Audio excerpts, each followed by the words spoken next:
Sebelum era Presiden Joko Widodo, keadaan pos perbatasan Indonesia dengan negara tetangga sangat memprihatinkan. Bahkan ada yang terlihat ala kadarnya dengan hanya berbentuk seperti sebuah patok perbatasan desa. Tapi semenjak Jokowi menjabat, pos lintas batas negara atau PLBN tak layak itu disulap menjadi lebih cantik dan megah. Langkah Jokowi ini sempat membuat negara tetangga iri karena dinilai sukses dalam menaikkan citra Indonesia lewat pembangunan pos batas tersebut. Di sisi lain, Jokowi juga dianggap berhasil membangun daerah luar Indonesia yang selama ini kerap dianaktirikan oleh pemerintah pusat. Berikut 6 perbatasan yang dipercantik Jokowi dan membuat bangga rakyat Indonesia. 1. Skau.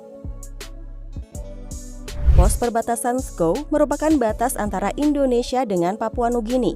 Pada tahun 2017, Presiden Jokowi meresmikan pos Skau yang baru. Tampilan megah terpancar dengan hadirnya gedung utama berhiaskan ornamen khas rumah Tangfa dan ornamen lokal lainnya di sisi luar gedung.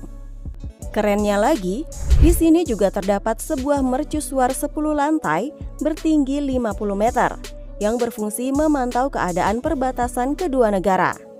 2. Aruk.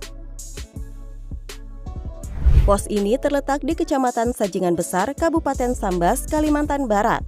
Sesudah direnovasi, bangunan utama yang mengadopsi rumah panjang khas Dayak itu menjadi lebih modern dari sebelumnya. Bagian badan pos tampak lebih lebar. Menaranya berbentuk tameng khas suku Dayak, namun ditambah sentuhan gaya futuristik. Selain itu, perbatasan ini juga diklaim sebagai yang termegah di Indonesia. 3. Entikong. Diresmikan pada 2016, PLBN Entikong terletak di Jalan Lintas Malindo, Kabupaten Sanggau, Kalimantan Barat. Lihat saja tampilan PLBN Entikong yang baru. Secara keseluruhan lebih cantik daripada sebelumnya, di mana terdapat bangunan utama yang terletak di tengah area pos perbatasan yang bernuansa modern dan etnik Dayak. Di pos ini kabarnya juga lebih megah dibandingkan pos milik Malaysia yang berada di Tabedu, Sarawak, yang secara tidak langsung menaikkan harga diri Indonesia di depan negara Malaysia. 4. Wini. Terletak di Kabupaten Timur Tengah Utara NTT, pos ini menjadi gerbang batas antara Indonesia dan Timor Leste. Setelah direnovasi total dan diresmikan pada 2018 lalu, pos yang pembangunannya menelan anggaran sebesar 130,42 miliar rupiah ini menjelma jadi tempat wisata dadakan. Pasalnya, banyak warga sekitar yang datang untuk menyaksikan kemegahan ataupun bersuah foto di depan bangunan utama yang terletak di depan gerbang utama. 5. Moto Ain. Satu lagi pos perbatasan hasil karya Jokowi, pos Moto Ain namanya.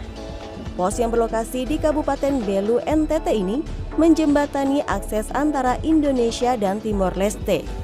Saat ini pos Moto Ain berubah 180 derajat dari sebelumnya. Di bagian pintu masuknya dilengkapi dengan teknologi canggih, sehingga bisa ditutup dengan menggunakan remote. Berbeda dengan sebelum renovasi yang harus ditutup secara manual. Bagian gedungnya juga lebih elok dan layak untuk digunakan hingga kerap menjadi tempat untuk bersuah foto warga sekitar. 6. Sota. Pos ini tergolong baru diresmikan yakni pada tahun 2021 silam. Berada di Kabupaten Merauke yang menjadi tapal batas antara Indonesia dan Papua Nugini.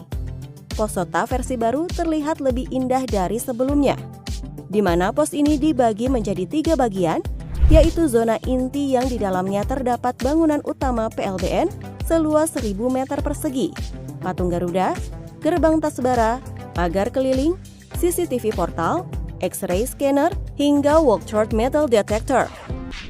Dengan adanya pembangunan pos perbatasan, menunjukkan bahwa Presiden Jokowi dan pemerintah pusat memiliki kepedulian untuk membangun wilayah-wilayah terluar yang selama ini memang kurang diperhatikan.